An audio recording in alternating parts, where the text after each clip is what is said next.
सामाजिक विज्ञान की क्लास में आपका स्वागत है। आज हम आपको समझाने जा रहे हैं अतिरिक्त रोज़गार का सृजन कैसे हो। जो बेरोज़गारी की समस्या है उसको किस तरह से सुलझाया जा सकता है।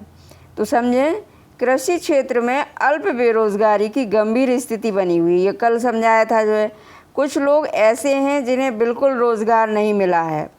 लोगों के लिए रोज़गार की वृद्धि कैसे की जा सकती है, हम कुछ तरीकों को देखते हैं। हम लक्ष्मी और उसके 2 हेक्टेयर असिंचित भूखंड का उदाहरण लेते हैं।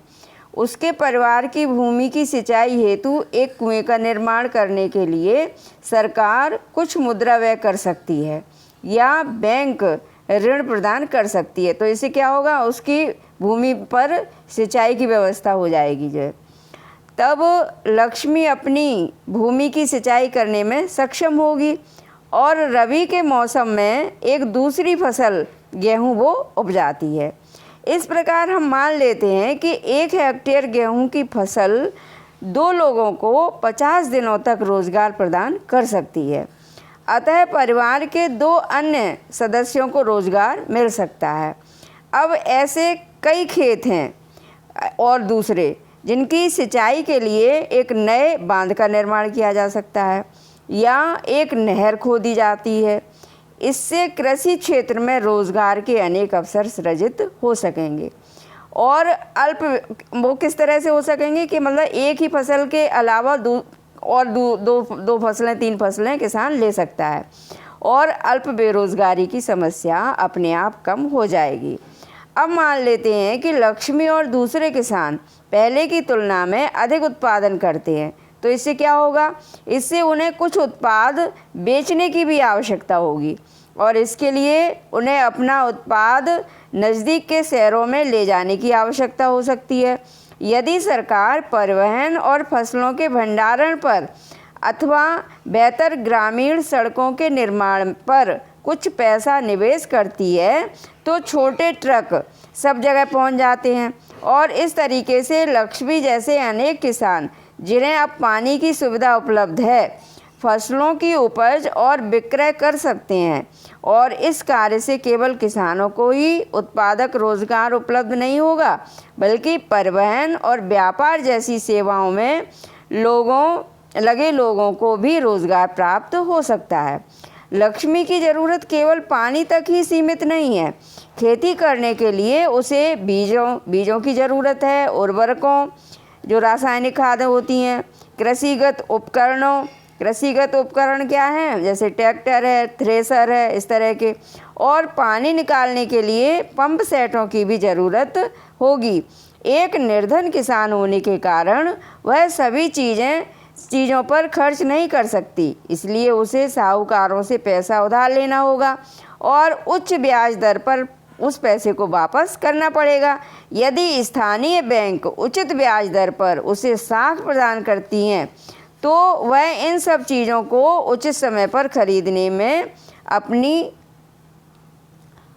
भूमि पर खेती करने में सक्षम होगी।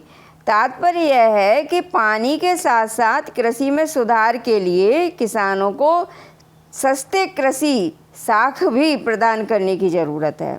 हम एक अन्य तरीके से भी इस समस्या का समाधान कर सकते हैं। वह तरीका है अर्ध ग्रामीण क्षेत्रों में उन उद्योगों और सेवाओं की पहचान करना और उन्हें बढ़ावा देना। यानी खेती के अलावा और दूसरे काम भी हो सकते हैं, जैसे जहां बहुत अधिक लोग नियोजित किए जा सकें। उदाहरण के लिए मान लेते हैं कि अनेक किसान अरहर और मटर यानी दलहन की फसलें उपजाते हैं या उपजाने का निर्णय करते हैं, तो फसल की वसूली तथा शहरों में विक्रय करने के लिए दाल मिल की स्थापना एक ऐसा ही उदाहरण है। शीत भंडारण गृहों के खुलने से किसानों को एक अवसर मिलेगा कि वे अपने आलू और प्याज जैसे उत्पादों का भंडारण कर सकें और अच्छी कीमत मिलने पर बेच सकें। अब वन क्षेत्रों के निकटवर्ती गांवों में हम शहद संग्रह केंद्रों की शुरुआत कर सकते हैं। इससे भी अतिरिक्त रोज़गार बढ़ेगा, जहां किसान वनों से प्राप्त शहद बेच सकें। सब्जियों और कृषिगत उत्पादों जैसे आलू, शकरकंद, चावल, गेहूं, टमाटर और फल इत्यादि जिसे बाहरी बाज़ारों में बेचा जा सके, इसके लिए प्रसंस्करण उद्योगों की स्थापना की जा सकती है। इसका मतलब ये है कि प्रसंस्करण उद्योग यानी उत्पाद की पैकिंग करना और माल को बेचना, यह अर्ध ग्रामीण क्षेत्रों में स्थित उद्योगों में रोज़गार प्रदान करेगा। आपके विचार से आपके क्षेत्र में किस समूह के लोग बेरोज़गार अथवा अल्प बेरोज़गार हैं? क्या आप कुछ सुझा सकते हैं? अब क्या आप जानते हैं भारत में विद्यालय जाने के आयु वर्ग के 5 से 29 वर्ष की उम्र के लगभग कुल जनसंख्या का 47% बच्चे हैं। इनमें से केवल 52% के ही लगभग विद्यालय जाते हैं और शेष विद्यालय नहीं जा पाते। वे या तो घर पर रहते या उनमें से अधिकतर बाल श्रमिक के रूप में कार्य कर रहे होते हैं। यदि ये बच्चे भी विद्यालय जाने लगें तो हमें और अधिक भवनों की और अध्यापकों और अन्य कर्मचारियों की आवश्यकता होगी। और योजना आयोग द्वारा किए गए एक अध्ययन के अनुसार अकेले शिक्षा के क्षेत्र में ही 20 लाख रोजगारों का इस तरह से सृजन किया जा सकता है यदि सभी बच्चों को पढ़ाया जाए। इसी प्रकार स्वास्थ्य सेवाओं की स्थिति है। स्वास्थ्य की स्थिति में सुधार करना तो हमें ग्रामीण क्षेत्रों में काम करने वाले और अधिक डॉक्टरों की ज़रूरत होगी, नर्सों और स्वास्थ्य कर्मचारियों की आवश्यकता पड़ेगी। और ये कुछ ऐसे तरीके हैं जिनसे रोज़गार का सृजन होगा और हम विकास के महत्वपूर्ण पहलुओं पर विचार कर पाने में सक्षम होंगे। प्रत्येक राज्य या प्रदेश में वहाँ के निवासियों की आय और उनके रोज़गार में वृद्धि करने की संभावना होती है। यह पर्यटन अथवा क्षेत्रीय शिल्प उद्योग, मतलब कैसे रोज़गार बढ़ा कोई प्रदेश बढ़ा सकता है, पर्यटन के उससे या क्षेत्रीय शिल्प उद्योग अथवा सूचना प्रौद्योगिकी जैसी नवीन सेवाओं के माध्यम से हो सकता है।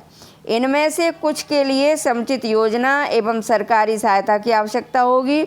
उदाहरण के लिए योजना आयोग के अध्ययन के अनुसार यदि पर्यटन क्षेत्र में सुधार होता है तो हम प्रतिवर्ष 35 लाख से अधिक लोगों को अतिरिक्त रोजगार प्रदान कर सकते हैं। लेकिन हमें कुछ द्रुत उपायों की ज़रूरत है, यानी जो उपाय अभी तक बताए गए उनमें तो समय लगेगा, लेकिन हमें ज़रूरत है कि जल्दी रोज़गार की सुविधाएं उपलब्ध हों। तो इसे ध्यान में रखते हुए केंद्र सरकार ने अभी भारत के 200 जिलों में काम का अधिकार लागू करने के लिए एक कानून बनाया है और इनमें 130 अन्य जिले भी जोड़े गए हैं।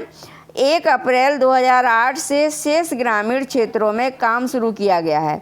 इसे राष्ट्रीय ग्रामीण रोजगार गारंटी अधिनियम 2005 संक्षेप में से RAGRA 2005 कहते हैं। राष्ट्रीय ग्रामीण रोजगार गारंटी अधिनियम 2005 के अंतर्गत उन सभी लोगों जो काम करने में सक्षम हैं और जिन्हें काम की ज़रूरत है को सरकार द्वारा वर्ष में 100 दिन के रोज़गार की गारंटी दी गई है। यदि सरकार रोज़गार उपलब्ध कराने में असफल रहती है तो वह लोगों को बेरोज़गारी भत्ता देगी। अब ये प्रसंस्करण उद्योग के मैं कुछ उदाहरण देना चाहूँगी और समझाना चाहूँगी। जैसे प्रसंस्करण उद्योग में मानव या पशुओं के उपभोग के लिए कच्चे संघटकों को खाद्य पदार्थ में बदलना या खाद्य पदार्थों को अन्य रूपों में बदलने के लिए जो प्रयुक्त विधियाँ या तरीके जो सेट बनाए जाते हैं, जैसे बिस्किट बन रहे हैं, जैसे चीनी उद्योग है, डिब्बाबंदी यानी जो पैकिंग होती है खाने वाली चीज़ों की, ये हैं प्रसंस्करण उद्योग। तो आज की क्लास यहीं समाप्त होती है। धन्यवाद।